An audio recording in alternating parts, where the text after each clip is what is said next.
ጤና ይስጥልን እንደምን አላችሁ ክቡራን ተመልካቾች ይህ የአማራ ሚዲያ ኮርፖሬሽን ነው ከደሴ ስቱዲዮ ለዕለቱ የተሰናዱ ዜናዎችን ይዘናል ከዜናዎቹ ጋር ጀማል ኢማም ነኝ በያላችሁበት መልካም ጊዜ ይሁንላችሁ ብልጽግና ፓርቲ ዲጂታል ኢትዮጵያን ኦን ማድረግ የሚያስችሉ አሰራሮችን ተግባራዊ በማድረግ ፈጣንና ቀልጣፋ አገልግሎት ለመስጠት እየሰራ መሆኑን በፓርቲው የደሴ ምርጫ ክልል እጩ ተወካይ ተናገሩ ተወካዮቹ ከከተማ አስተዳደሩ የፓርቲው አባላትና ደጋፊ የመንግስት ሰራተኞች ጋር ውይይት አካሂደዋል ሳሙኤል ኪሮስ ነው የተከታተለው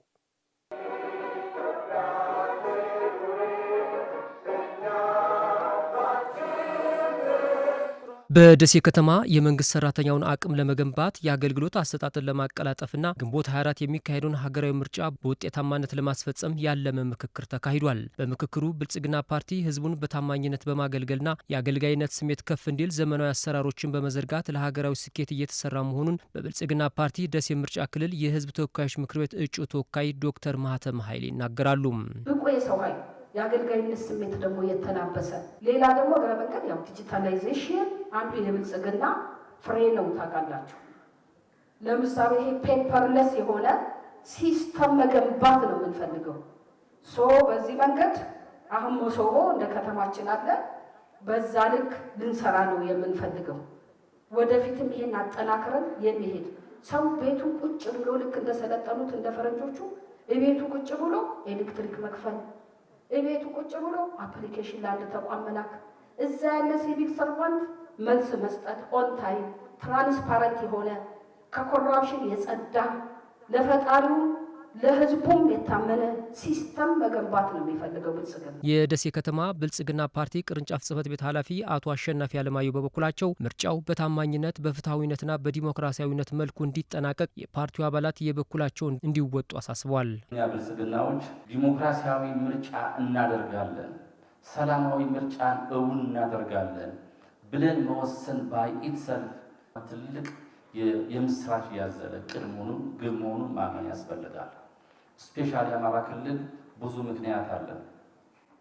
ዲሞክራሲያዊ ምርጫ ማድረግ አንችልም፣ ምርጫው ይራዘምልን፣ ችግር ውስጥ ነን ያለ ነው ብሎ ምክንያት መደርደር ይቻላል። ነገር ግን ነባራዊ ሁኔታ ከወለደው ምክንያት በላይ የምናስብ ነን እኛ ብልጽግናዎች። ብልጽግና ፓርቲ የህዝብን የልማትና የመልካም አስተዳደር ጥያቄ የሚመልሱ የልማት ስራዎች እያከናወነ መሆኑን ያነሱት በብልጽግና ፓርቲ የክልል ምክር ቤት እጩ ተወካይና የደሴ ከተማ ተቀዳሚ ምክትል ከንቲባ ሳሙኤል ሞላልኝ ፓርቲው በቀጣይም የሀገሪቱ ሉዓላዊነትና እድገት የሚያረጋግጡ ስራዎች እንደሚሰራ ገልጿል። ብልጽግናን መምረጥ ማለት ህዳሴ ግድብን እንደገነባን ነው ሁሉ ቀይ ባህርን 8ኛ ሀገራዊ ምርጫ ላይ አሰብ ላይ ሆነን እንድናከብረው እድል መስጠት ማለት ነው።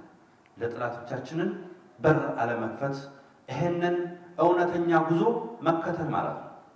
ብልጽግናን መምረጥ ማለት የአማራ ህዝብ ጥያቄዎች እንዲመለሱ በሐሳብ በልዕለ ሐሳብ በመላ ኢትዮጵያውያን ማዕቀፍ በፓርላማ በተቋቋመው የምክክር ኮሚሽን አማካይነት የማንነትና የወሰን ጥያቄ የአማራ ህዝብ እንዲመለሱ መንገዱን አብሮ መጓዝ ማለት ነው። በከተማችን እየተለማ ያለው ልማት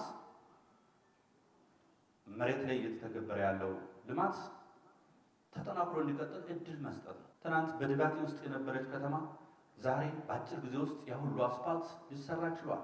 የመንግስት ሰራተኞች በከተማው የተሰሩና እየተሰሩ ያሉ ልማቶች ተዘዋውረው ተመልክተዋል። 7ኛው ሀገራዊ ምርጫ ሰላማዊና ዲሞክራሲያዊ እንዲሆን ከተፎካካሪ ፓርቲዎች ጋር በቅንጅት እየሰራሁ ነው ብሏል የኦሮሞ ብሔረሰብ አስተዳደር። ለሀገር ይጠቅማል የሚሉትን ፓርቲ ለመምረጥ መዘጋጀታቸውን የኬሚሴ ከተማ ነዋሪዎች ተናግረዋል። ግንቦት ወር በሚካሄደው 7ኛው ሀገራዊ ጠቅላላ ምርጫ ንቁ ተሳታፊ ለመሆን የምርጫ ካርድ ማውጣታቸውን አሚኮ ያነጋገራቸው የኦሮሞ ብሔረሰብ አስተዳደር የኬሚሴ ከተማ ነዋሪዎች ገልጸዋል። ማንኛውም እድሜው ከ18 ዓመት በላይ የሆነና ለመምረጥ የደረሰ ሰው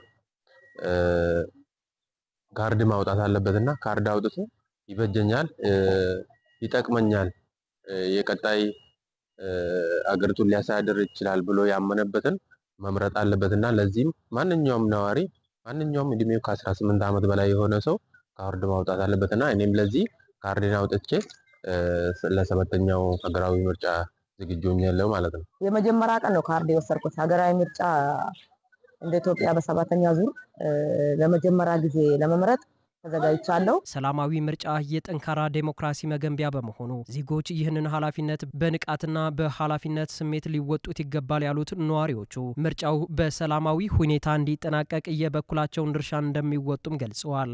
ምርጫችን ሰላማዊ ፍትሃዊና እንደዚሁም ዲሞክራሲያዊ እንዲሆን እንደ ማህበረሰብ ንቁ ተሳትፎ እያደረኩ እገኛለሁ።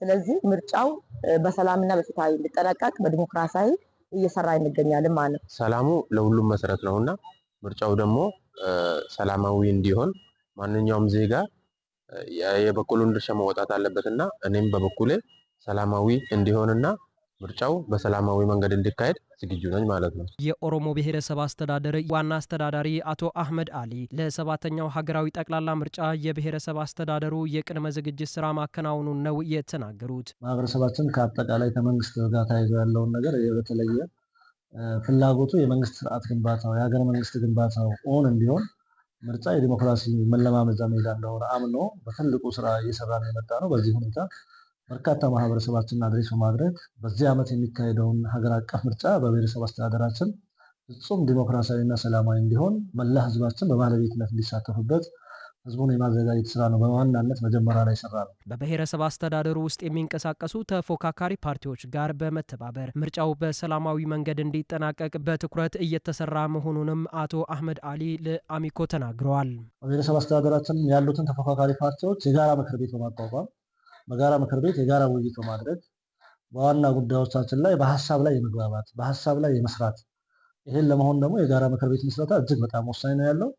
በወሳኝነት ይሄንን እንደ ዞን የጋራ ምክር ቤት ተቋቁሟል። በከተማ አስተዳደሮችና ወይም በየምርጫ ክልሉ ያሉ ተፎካካሪ ፓርቲዎች ወደ አንድ ማዕከል መጥተው እንዲወያዩ የዚህ አይነት ፕላትፎርሞችን ፈጥረናል። በሀሳባቸው ማህበረሰባችን ጋር መድረስ እንዳለባቸው በሀሳብ ደግሞ የምንሰራ ከሆነ ምርጫው በጣም ፍጹም ዲሞክራሲያዊ እጅግ ቅድም እንደተባለው ቅቡልነት ያለው እንደሚሆንም ጭምር በጋራ ትብብር ስለሚፈልግ የጋራ ትብብራችን የጋራ ምክር ቤታችን ላይ መስራት እንዳለብን በዚህ ሁኔታ በዞኑ የተሰሩ ስራ ያሉ መሆኑን ለማንሳት ፈልጋለሁ። በመጨረሻ የስራ ዕድል ፈጠራ ዘርፉ ከአቅርቦት መር ወደ ክህሎት መር እንዲሸጋገር መደረጉ አዎንታዊ ለውጥ ማምጣቱን የደሴ ከተማ አስተዳደር ስራና ክህሎት መምሪያ ገልጿል። መምሪያው የደረጃ ሽግግር ለሚያደርጉና በውጤታማነት ሞዴል ለሆኑ ኢንተርፕራይዞች የእውቅና መርሃ ግብር አከናውኗል። መስዑድ ጀማል እንደሚከተለው አሰናድቶታል። የደሴ ከተማ አስተዳደር ስራና ክህሎት መምሪያ የደረጃ ሽግግር ለሚያደርጉና በውጤታማነት ሞዴል ለሆኑ ኢንተርፕራይዞች የእውቅና መርሃ ግብር አከናውኗል። መርሃ ግብሩ በአጭር ጊዜ ለውጥ ያሳዩ ስራ ፈጣሪዎችን ምሳሌ አድርጎ ሌሎችን ለማስከተል ታሳቢ በማድረግ ነው። በዚህም መምሪያው 8 የደረጃ ሽግግር ለሚያደርጉና 20 ውጤታማ ለሆኑ ኢንተርፕራይዞች እውቅናን ሰጥቷል። ከአሚኮ ጋር ቆይታ የነበራቸው በአጭር ጊዜ ለውጥ ያሳዩና ሽግግር ያደረጉ ስራ ፈጣሪዎች በአነስተኛ መነሻ የጀመሩት ስራ ከራስ አልፎ ለብዙዎች እድል መፍጠሩን አንስተዋል። በተደረገላቸው ድጋፍና ክትትል ለውጤት መብቃታቸውንም ነው የገለጹት። 10 ሺህ ብር አይሞላም መነሻ። እሱም አንዲት ማሽን ከሰው ያገለገለች ማሽን ባለቤቴ ገዝቶ ነው የጀመርኩት። አሁን ከ14 ዘመናዊ ማሽኖች ከ14 በላይ ማሽኖች አሉ። ካፒታሌም ከ5 ሚሊዮን በላይ የሆነ ነው። አሁንም ቦታ ተቀብዬ ገንብቻለሁ በራሴ ወጪ። ስራና ክህሎት መምሪያው ከክፍለ ከተማው ባለሙያዎች ጋር በደንብ ታገዘ የነበርኩኝ አይነት ልጅ ነኝ እኔ። ከዚህም በኋላ ወደ ኢንቨስትመንት ተሻግሬ ደግሞ ለውጥ አግኝቼ ስራ አጥ ቁጥሩን መቀነስ ነው አላማዬ። ለብዙ ኢንተርፕራይዞች ግብአት የሚሆኑ ምርቶችን ነው የምናመርት። እኔ አሁን ሽግግር ውስጥ መግባቴ በጣም ነው ደስ ያለኝ። ለምን እኔ በእውቀትም በፋይናንስም ያለኝን አቅም 10% የሚሆነውን እንኳን ገና አልተጠቀምኩ። ስለዚህ በኢትዮጵያ ለማጋነን ለውጥ አመጣለሁ ብዬ አስባለሁ። ለምን በጣም ብዙ ሰራተኛ እንዳለ አይቻለሁ። እስካሁን ባለኝ ኤክስፒሪየንስ በጣም ብዙ ሙያ ያላቸው ጎበዝ ሰዎች እንዳሉ አይቻለሁ። ወደዚህ ስራ እንድንገባ ያደረገን መጀመሪያ እኔ የሰለጠንኩት በወይዘሮ ስን ፖሊቴክኒክ ኮሌጅ ነው፣ በጋርመንት ኤንድ ቴክስታይል ማለት ነው። በሱ ዘርፍ ላይ መስራት ፈለኩኝ። ስንነሳ ያው የኛ ካፒታል በማሽን ነው። ማሽን ነበር 4 ማሽን ይዘን ነበር የተነሳ ነው። አሁን ግን 12 ማሽኖች ደርሰናል። እንዲሁም ደግሞ ከ50 በላይ ተማሪዎችን አስመርቀናል።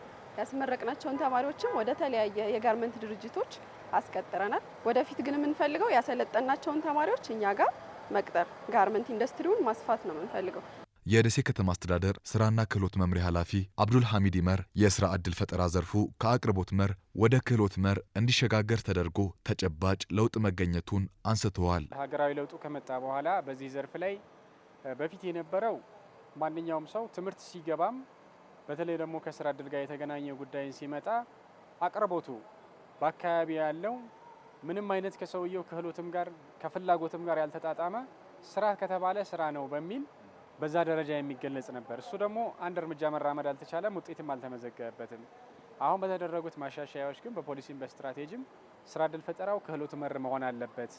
አንድ ሰው ከውስጡ ያለውንም ፍላጎት በተፈጥሮ ያለውንም ክህሎት በስልጠናም ጨምሮበት ፍላጎትና ክህሎት አንድ ላይ ተዳምረው ግን በስራ እድል ፈጠራ ዘርፉ ላይ ውጤታማነትን ያረጋግጣሉ የሚል በደንብ በተግባርም የተፈተሸ ነው። በዚህ ዘርፍ ላይም ስለሰራን በ3 ዓመት በ2 ዓመታቸው አሁን በከፍተኛ ሁኔታ 10 ዓመትና 15 ዓመት ከቆዩ ኢንተርፕራይዞች የላቀ ውጤት ማስመዝገብ የቻሉ አይተናል። በተያዘው በጀት ዓመት 9 ወራት ለ23000 ዜጎች የስራ ዕድል መፈጠሩንና ከዚህ ውስጥም 55 በመቶ ሴቶች መሆናቸውን መምሪያ ኃላፊው ገልጸዋል። ውድ ተመልካቾቻችን ከአማራ ሚዲያ ኮርፖሬሽን ከደሴ ስቱዲዮ ለዕለቱ ያሰናዳናቸው ዜናዎች እስካሁኖቹ ነበሩ። ከኛ ጋር ስላላችሁ እጅግ አድርገን እናመሰግናለን። በያላችሁበት መልካም ጊዜ ይሆንላችሁ።